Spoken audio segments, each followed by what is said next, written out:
بینەرانی خۆشەویستی بەرنامەی لێکدانەوەی هەواڵ، سڵاو ئەم کاتتان باش.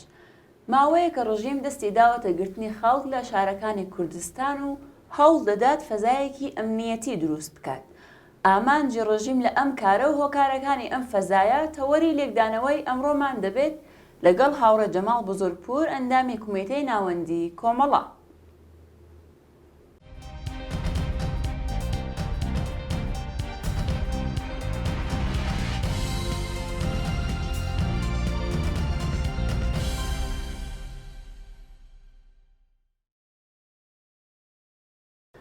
هاوڕێ جەماڵ، سەرەتا بەخێر هاتنتان دەکەم بۆ ئەم بەرنامەیە و مەبەستمە بپرسم هۆکاری ئەم مەوجە تازەیە لە گرتنی خەڵک لە شارەکانی کوردستان چییە؟ بەڵێ زۆر سپاس بۆ ئێوە. ڕاستەکەی بە بڕوای من بە معنایەکی زۆر مەوجێکی تازەیشی نییە. ئەوەتی کۆماری ئیسلامی هە لە سەرەتای هاتنە سەرکاریەوە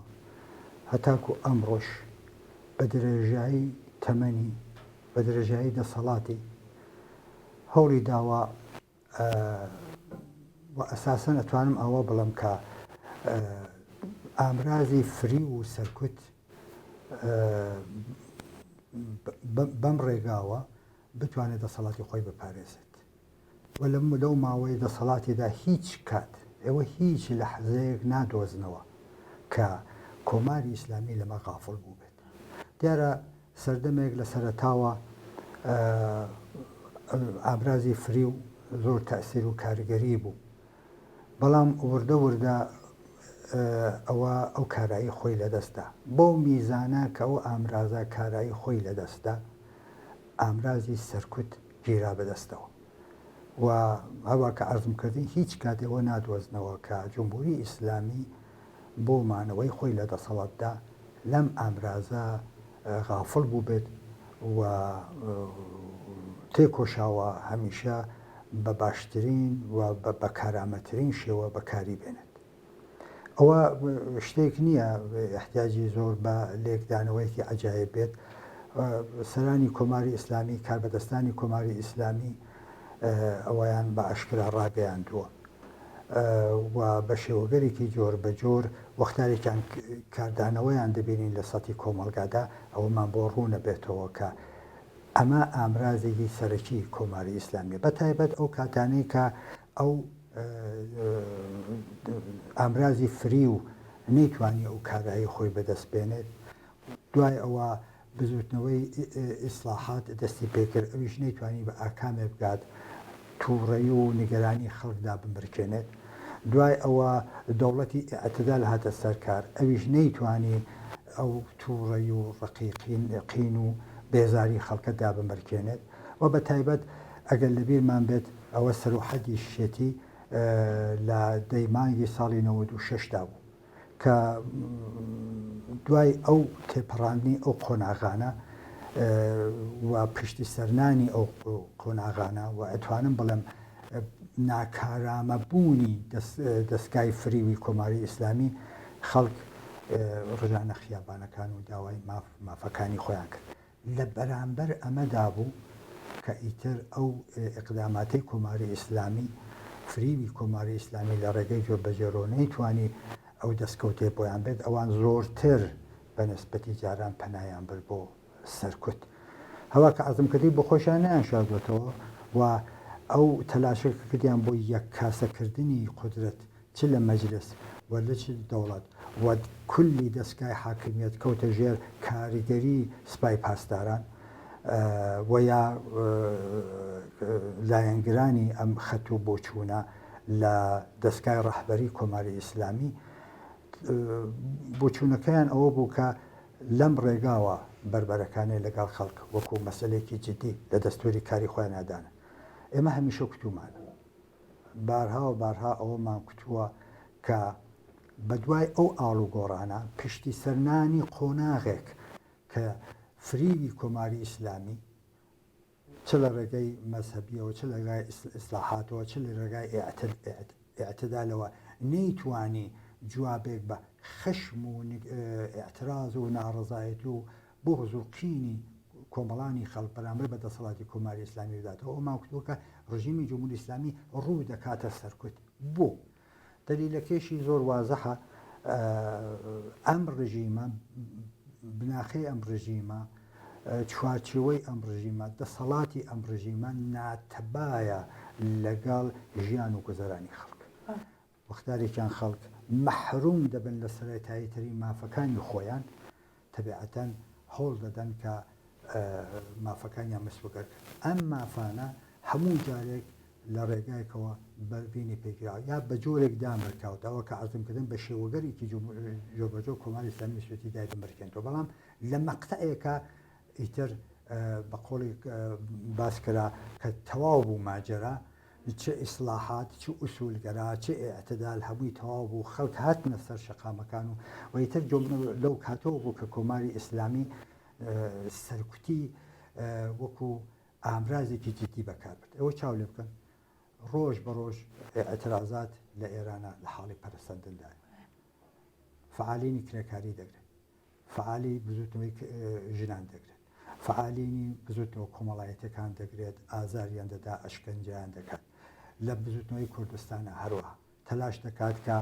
بە شێوەگەرێکی جۆر بە جۆر فعالینی سیاسی مەدەنی کرێکاری بگرێت و ئەزیێت و ئازاریان بدات جگە لەوانە ترۆر یەکێکتر لە کارەکە مەجموعەن ئەمەوێ بڵم کە بەم شێوەیە کۆماری ئێرجا بۆیە وتم مەوجێکی تازە نییە بە معنایەک ناتوانین ئەوە ناوی لێ بنین کۆماری ئیسلامی لەم ڕێگاوە و بەم شێوەیە تەلاش دەکات کە ئەو ئێعترازات و ناڕۆزایەتیانە لە ڕێگەی سەرکوتۆدا بمەکردنەوە جەوێکی نائەمنی خەفەقان و بە جۆرێک چاوتەرسنکردنی خەڵک لە فەزای سیاسی ئێرانەوە و بە تایبەت کوردستانە پەرە پێ بدات بە گومانی خۆی گۆیان لەم ڕێگاوە دەتوانێت بەر بە ئێعترازات و ناڕزایەتانی خەڵک بکات کەوا بوو ئەمە کاری هەمیشەی کۆماری ئیسلامیە بەم معنا دەڵێن مەوجێکی تازە نیە بەڵام ئێستاش کە خەریکە وەزعێتێکی ئیمڕۆی کۆماری ئیسلامی لێ بدەینەوە لە لایکەوە ئەوە وەزەتی اقتصادەکەی زۆر شپرزە لە لایکەوە لەلایەن بحرانێکی نەتەوەیی هەیە و هیچ دوورنمایەک هیچ ڕێگایك بۆ دەربازبوون لەم قەیرانە قوڵە اقتصادیە لەم قەیرانە قوڵە سیاسیە لەم قەیرانە قوڵە نێونەتەوەیە نییە بۆیە بەم معنا بۆ جوابدانەوە بۆی کە خەڵک ئینتزاراتیان نەچێتە سەرەوە بەم معنا ئەتوانین بڵێن کە جمهوری ئیسلامی هەر ماوە جارێک ئەوە دێنێتەوە بیری خەڵک بگرتن ئەزیەت و ئازارکردن زیندانیکردن ئەشکەنجەکردن ئیعدامکردن کە بووەتە سیمایکی نەپشراوە لە دەسەڵاتی کۆماری ئیسلامی دەیەوێت ئەوە بیری خەڵک بێنێتەوە ئێستاش ئەمە بە بڕوای من بەشێکە لەو زنجیرە سیاسەتانە کە کۆماری ئیسلامی کردێت لە کوردستان هەوە کە ئەوەش باستان کرد لە خبرەکانی شاد بوو لە ماوەی چەند ڕۆژی ڕابردوودا من ئاخرین هەواڵم 28 کەسی لە شارەکانی مەریوان سەقز بانەوە چەند شوێنی تر گرتووە بیانوی جۆر بە جۆر و بێپاسا و ڕاستەکەی و بە شێوەیەکی زۆر ناشرین بە شێوەیەکی زۆر ناحەز پەلاماری بردوتە سەر ماڵیان و ڕوانەی شوێنی نادیاری کردوون و مەوجێک بۆ لە حازۆ نیگەرانی پێکهێناوە ئەمە جزئی ئەوە کارمکرد جزێکی لاو سیاسەتە گشتیانی کۆماری ئیسلامیە بۆچی بۆ بربەرەکردن لەگەڵ ئێعترازات و ناڕزایەتی خەڵک و پەرەپێدان بەو فەزای ترس و وەحشەتە لەنێو کۆمەڵگات بە نەزەریەوە ئامانجی کۆماری ئیسلامی لە دروستکردنی وها فەزایەک لە شارەکانی کوردستان چییە؟ من ئەتوانم ئەوە بڵم ڕاستەکەی زمانێک تا دەگەینە مەقتەئی ساڵەکانی 96 تۆزە ئەملا ئۆلاتریش ئەوە تۆزێک لەلایکۆ خەڵک بتۆهم بوون بە دەسەڵاتی یا باڵێک لە دەسەڵاتی کۆماری ئیسلامی بەڵام لەو مەقتە ئەو بۆ لەو مەقتەعدا کە متۆهم بوون بالاخره دوای ئەم بە دەرەجەی دوای ئیسلاحات و گۆیا تەغییرێک لە ئۆزای نانەبارێک کە کۆماری ئیسلامی بەسەریدا داسەبان گۆیا تەغییرێک بۆ وجود بەڵام معلوم بوو کە ئەو تەغییرش کارسازن بۆ تەغییرە بۆ وجود نایەوە کۆماری ئیسلامی ئەساسەن تغییر ناپەزیرە بەمانایەک و ئیسلاحات و دوایش ئاعتدال ئەمە فقط تەلاشێک بوو لەلایەن باڵێک لە کۆماری ئیسلامی بۆ ئەوەی کە نظامی کۆماری ئیسلامی دەست نەخوات و نەکەوێتە بەر قین و بێزاری خەڵک. باحەڵ لەو مەقتەعە بۆ تا ئەو مەقتەعە ئەتوانین من ئەگەر ئیجازەم پێدی بڵم کە تا ئەو مەقتەعەوەی ترس و نیگەرانی خەڵک لە دەسەڵات بوو کە بەخەرە ئەزیەت و ئازار و سەرکوت و ئەشکەنجە و تەبعید و هەمووانە بە دەرەجەیەک خەڵکی ترساندە بۆ ڕاستەکەی. بەڵام لەو مەقتەعە بەولاوە وەرەقەکە گۆڕا، تەوازونەکە گۆڕا و ئێستا لەو مەقتەعە بەملاوە ئێمە لەگەڵ وەزەتێکی تر ڕوبەڕووین. ئەوە ڕژیمە کە لە خەڵک ئەترسێت و ئەم کارانە کە دەیکات فعالینی کرێکاری دەگرێت، فعالینی بزوتەوە کۆمەڵایەتەکان دەکرێت. لە کوردستان هەر ماوە جارێک دەستەدات لە ئەزیەت و ئازار و گرتن و زیندانیکردنی خەڵک دەقیقەن لە ڕووی ئیستیسالەوەیە و دەقیقەن نیشانەی زەعفی کۆماری ئیسلامیە.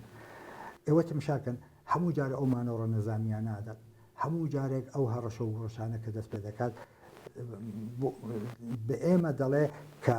هەمزەمان لەگەڵەوەی کە خەڵک ئەو تەوەهم و ئەو خۆش باوەڕیە بەم یا ئەو باڵی بوو و نیشان درا کۆماری ئیسلامی ئیسلاح پەزیر نییە و هاتنە سەر شقامەکان و ئاعترازات و ناڕزاتی خۆیان لە ڕێگەی شقام و بردە پێشەوە و ئاعترازات و مبارزاتی خۆیان پەرە پێ بدات لە بەشە جۆر بە جۆرەکانەوە ویست و داخوازەکانی خۆیان هێنا گۆڕێ نیشان درا کە ئیتر ترس لە کۆماری ئیسلامی بە معنای کۆمەڵایەتیەکەی دەڵم نەماوە. و ئینجار ئەمە ڕژیمی کۆماری ئیسلامیە دوای خەڵکەوتووە، دوای لە ترسی پەرسەندنی ئاعترازات و مبارزاتی خەڵک خەریکە بربەرەکانی لەگەڵەوە دەکەن. و ئەو کارانەی ئێستایشی دەقیقەن دەبێت ئاوا چاوی لێ بکەین. بە خیاڵی خۆیان پێشگیریە لە پەرسەندنی ئاعترازات و مبارزاتی خەڵک. پێیان وایە بەم شکڵە بەم شێوەیە و بە پەرەپێدان بە فەزایەکی ئەمنیەتی لە شارەکانی ئێران و لە شارەکانی کوردستان بە تایبەتگرتنی فعالینی ئەو بزوتنەوە کۆمەڵایەتیانە پێیان وایە لەو ڕێگەەوە ئەتوانن ئەم ئاعترازات ناڕزاتیان دابمەکە. بەڵام لە واقعدا ترسیانە، بە بڕوای من لە واقعدا ترسیان هەیە لە هەڵچوونی ئەم ئاعترازات و مبارزاتە بە تایبەت بۆ خۆشتان نەزانن لە زۆر لە حازی تریشەوە تووشی قەیرانی قوڵی و گرفتی زۆرە. بەم شێوەیە ئەهوێ ئەو ترس و ئەو وحشەتەی خۆی لە ئاعترازات و مبارزاتی خەڵک و بەم شێوەیە دەوێت ئەو فەزایە پەرە پێ بدەن. بۆیە من پێم وایە کە نیشانەی قودرەتی کۆماری ئیسلامی نیە، بەڵکو بە پێچەوانە نیشانەی زەعفی کۆماری ئیسلامی. بە نظریەوە کۆماری ئیسلامی ئەم کارانە دەکات و ئەم فەزانە دروستەکات لە ئەنجامی ئەم کارەدا سەرکەوتوو دەبێت؟ با جوابی ئەو پرسیارێتەوە بە پرسیارێک بدەمەوە. ئەو هەموو ئێعدامە لە ئێرانە کە لە دنیادا بە نسبەتی جەمعیەتی یەکەمە، ئەو ژمارە زۆرە زیندانیانە کە لە زیندانەکانی کۆماری ئیسلامیدا، ئەو ژمارە زۆرە فعالینی کرێکاری، فعالینی بزوتەوە کۆمەڵایەتیەکان، فعالینی مەدەنی لە زیندانەکاندا، ئەو هەمووە بگیر و ببەند و ئەزیەت و ئازارێک لە کوردستان و شارەکانی کوردستان دەکات و فەزای ئەمنیەتی بەرقرار کردووە. ئایا واقعاً پرسیارەکەمەیە ئایا واقعاً بووەتە هۆی دامرکاندنی مبارزاتی خەڵک، بووەتە هۆی دامرکانی ئاعترازات و ناڕزایەتی خەڵک؟ نا، بە پێچەوانەیە. هەوا ئەرزمکردن لە مەقتەیەکە بە دەلایلێک دەیتوانی موانەیەک دروستکە بۆ کورتماوە، بەڵام لە مەقتەیەکی تر بەولاوە بە تایبەت لە ساڵەکانی 96 بەملاوە ئێمە ڕەوەندێکی ترمان دەست پێ کردووە. خاستی سەرنگونی کۆماری ئیسلامی بە ئیسلاحاتیەوە بە ئاعتدالیەوە بە هەر تەرفەندێکەوە هاتووەتە دەستوری کۆمەڵگا، لە دەستوری کارە قەراری گرتووە. ئەمە کاردانەوەی کۆماری ئیسلامی بەرامبەر بەم نیگەرانیە جددیە. بەڵتە شتێکیش نییە بە خۆشیان دێڵن، ئەڵبەت شتێکی ئاشکرا و ڕۆشنە، کاردانەوەکەیشانەوە بێمەدەڵ. من ئەمێ ئەوە بڵم کە بە پێچەوانە تەواوی ئەو فەزایە کە کۆماری ئیسلامی ویستی لە ئێرانە بەرقەراری کات و لە شارەکانی کوردستانە بەرقەراری کات و فەزایەکی ئەمنیەتی، فەزایەکە فەزای خەفەقان و سەرکوت بە پێچوانەکەی خۆی تەبدیل بوو چون ئەگەر وانە بووایە ئەسە دەبوو شاهدیەوە بین لە هیچ پێ دەنگ بەرز نەبێتەوە هەر لەو ڕۆژان داوا ئێتساباتی کرێکاران پەرێسن ئێترازات و ئێتسابەتی معلمان لە شارەجۆ بەجۆرەکانی کوردستان لە شارەجۆ بەجۆرەکانی ئێران مرەتەب لە حاڵی پەرەسەندندایە بەنابراین من جوابم بۆ پرسیارەی تۆ ئەوەیە کە کۆماری ئیسلامی ناتوانێت ئەم ئێعترازات و مبارزاتی خەڵک دابمرچێنێت و ڕۆژ بە ڕۆژ لە حاڵی پەرەسەندندایە بەڵام لە بیرمان نەچێت کە کۆماری ئیسلامی نانی یەک زەعف یەک ئیشکاڵی جددی لەلایەن بەرەی خەڵک و ئێعترازات و مبارزاتەکە دەخوات نانەکەی چیە نانەکە ئەوەیە کە دەزانێت کۆماری ئیسلامیەوە دەزانێت کامی ئێعترازات و مبارزاتە ڕۆژ بە ڕۆژ لە حاڵی پەرەسەندندایە دەزانێت لە پەرەسەندنی ئەم ئێعترازات و مبارزاتە بالاخره ئەگاتە مەقتەیەک کە ئیشکاڵات و مشکلاتێک کە هەیە لەسەر ڕێگای ئەوەی کە تبدیل ببێ بە ئەڵتەرناتیڤێکی ئینقلابی بۆ کۆتایی هێنان بە عمری جمهوری ئیسلامی لێرەوە هەڵدەقڵێ بۆیە جمهوری ئیسلامی دقیقی تشخیصداوە دەچێتە سەروەختی ئەوانەوە ئەگەر لە مبارزاتی کرێکاری فعالینی کرێکاری دەگرێت ئەگەر لە باقی ئێعترازاتە فعالینی ئەو ئێعترازاتە دەگرێت دقیقەن دەزانێت کە ئەم ئێعترازات و مبارزاتە لەم ڕێگاوەیە کە دەڕوات بەرەو ئەوەی کە ئەو ئیشکاڵە هەیەی ئەو زەعفەکە هەیەی هێشتا نەبووە ئالتەرناتیڤێکی شۆڕشگێرانە بەرامبەر کۆماری ئیسلامی ئەوە جێبەجێ نەبێت و تەلاش دەکات بەر بەوە بگرێت ترسی کۆماری ئیسلامی ئالەوەدایە ترسی کۆماری ئیسلامی ئالەوەدایە ئەم ئێعترازات و مبارزاتە لە ئیدامەی خۆیدا بەرەو ئەوە دەڕوا کە بتوانێت هێزێکی ئینقلابی شۆڕشگێر وەکو ئالتەرناتیڤێکی ئینقلابی سازمان بەدا لە نێو خۆیدا بە ئیستیفادە بە دەرسوەرگرتن لە ئەزمونونەکانی پێشومان و ئەزمونەی کە لە ناوچەکەدا ڕوویداوە بڕوا بەرەو ئەوەی کە هێزی ئینقلابی و شۆڕشگێر بۆ لە گۆڕنانی کۆماری ئیسلامی بێنێتە دەستورەوە و سازی بدات ئامادە بکە ترسی کۆماری ئیسلامی لەوەدا تەلاش دەکات بەر بەوە دەگرێت بۆیە وتم ئێستا کۆماری ئیسلامی لە خەڵکە ترسێت ئێستا لە ئێعترازات و مبارزاتی خەڵکە ترسێت خۆم ئێعترازات لەوێ و لەوێ و پەراکەندەوانە ممکنە زۆر مشکل بۆ جمهوری ئیسلامی بەڵام جمهوری ئیسلامی دوامە ڕۆژەکەی دەخوێنێتەوە دەزانێت کە ئەم ڕەوەندە کە لە ساڵانی پێشوو دەستی پێکردووە هاتووە بەرە لە حاڵی پەرەسەندندایە کە پەرەیسەن لە ئیدامەی خۆدا دەڕوات کە ئەو جریانی ئینقلابی شکڵ پێ بدات نیگەرانیەکە لەوەدا بۆیە من پێم وایە نەتەنیا ناتوانێت بەری پێ بگرێت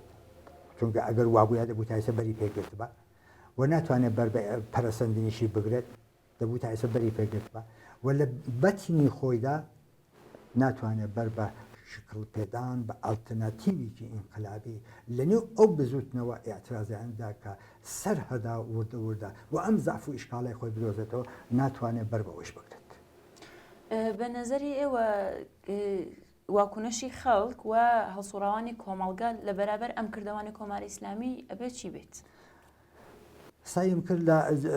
سوالێ پێشوودا تۆزە قسە لەوە بکەم بە بڕوای من دەبێت لە دوو سەتحدا چاوی لێ بکەین. سەتحێکیانەوەیە کە جمهوری ئیسلامی